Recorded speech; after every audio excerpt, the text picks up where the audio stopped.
hari siang ini lumayan menyengat. Padahal perjalanan masih jauh.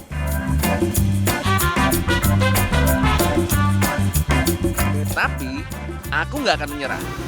Karung kedelai ini harus sampai ke tempat tujuan tepat waktu. Semangat!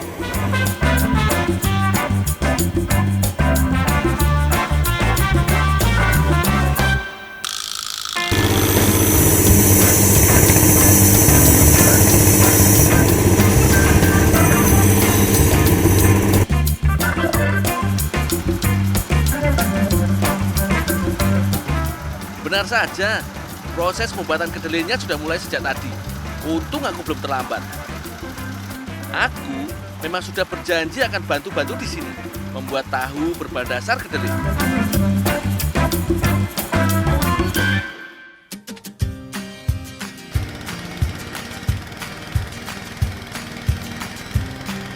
Kedelai yang baru datang tidak langsung diolah. Kedelai harus direndam dahulu selama 6-8 jam. Rendaman ini akan membuat kedelai mengembang dan melunak. Selanjutnya, kedelai dicuci dan dihancurkan dalam mesin penggiling. Hasilnya, kedelai berbentuk menyerupai bubur.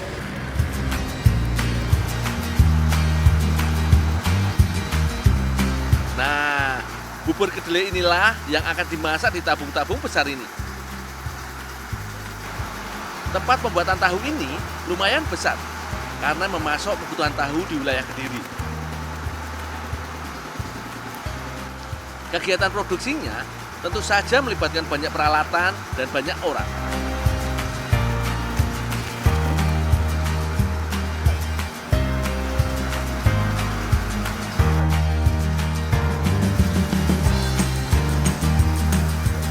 Setiap tabung dilengkapi dengan pipa yang terhubung dengan pembakaran luar yang menghasilkan uap panas. Uap panas inilah yang mematangkan bubur kedelai yang ada di tabung ini. Tuh, kelihatan kan bubur kedelainya meletup-letup? Oh iya, dalam prosesnya juga digunakan air cuka sebagai pengental sari kedelainya.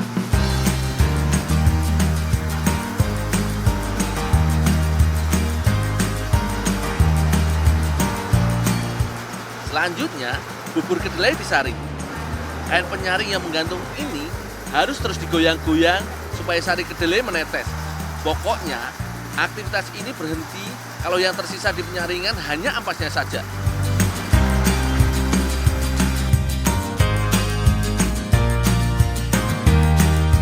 Kata Pak Gatot, pabrik tahu ini mengolah kedelai hingga 3 kuintal setiap harinya. Wah, kebayang yo, ampasnya sebanyak apa? Mas, kita ampas tahunya dikit ya Mas ya? Ya. Oh ya, makasih Mas ya.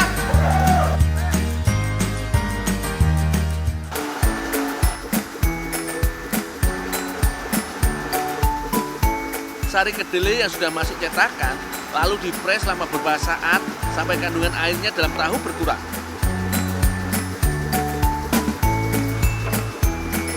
Pengepresan bisa dilakukan sekaligus untuk beberapa cetakan.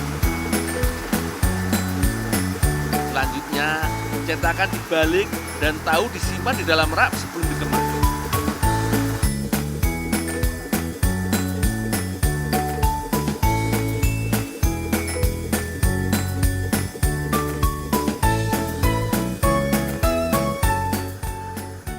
Tahu sudah menjadi salah satu jenis lauk yang sering dikonsumsi orang Indonesia. Makanan asli Cina ini mulai dikenal di Indonesia sejak tahun 1900-an oleh orang Tiongkok. Tahu kuning Kediri atau biasa disebut tahu takwa tidak berbeda jauh manfaatnya dengan tahu putih. Tahu mengandung kolesterol yang dapat menurunkan kadar kolesterol dan mencegah penyumbatan jantung. Isoflavonnya dapat mencegah kanker payudara dan prostat.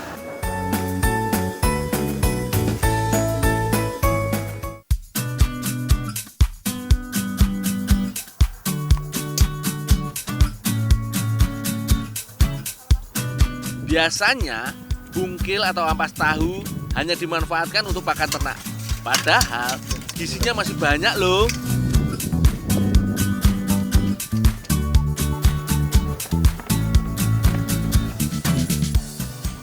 Nah, aku pun penasaran. Ampas tahu pesanan Mbak Ajeng ini mau diolah jadi apa ya?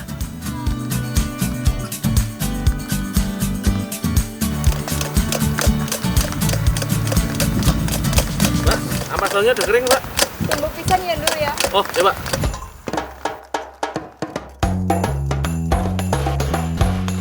Sebelum diolah, ampas tahu harus dikeringkan dan ditunggu dahulu. Dari proses ini akan dihasilkan tepung ampas tahu yang halus dan siap olah. Ternyata Mbak Ajeng mau mengolah ampas tahu jadi kue brownies. Ini kan kue favorit para perempuan. Coklat-coklat manis kayak aku.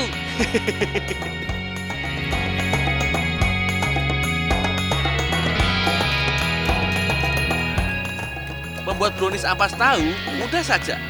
Telur yang sudah dikocok bersama pengembang, gula dan susu, lalu ditambah terigu, tapioka, dan coklat tentunya.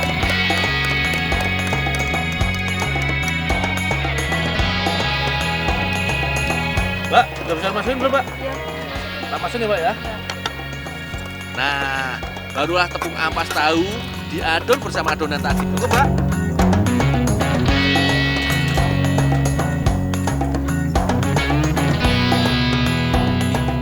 Terakhir, adonannya diberi minyak.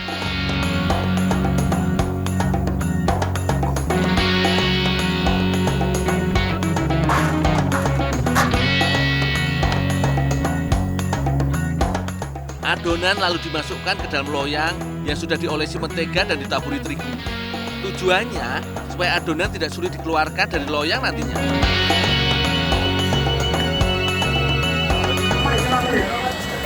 Oh, ya, Mbak.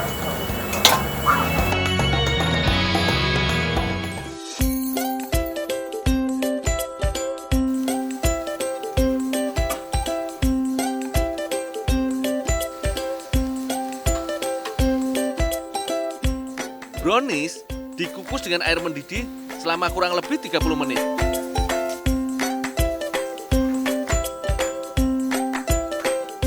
Oh iya, sebaiknya pengukusan jangan lebih waktu yang disarankan karena bisa mengakibatkan kue menjadi bantat atau bertekstur keras.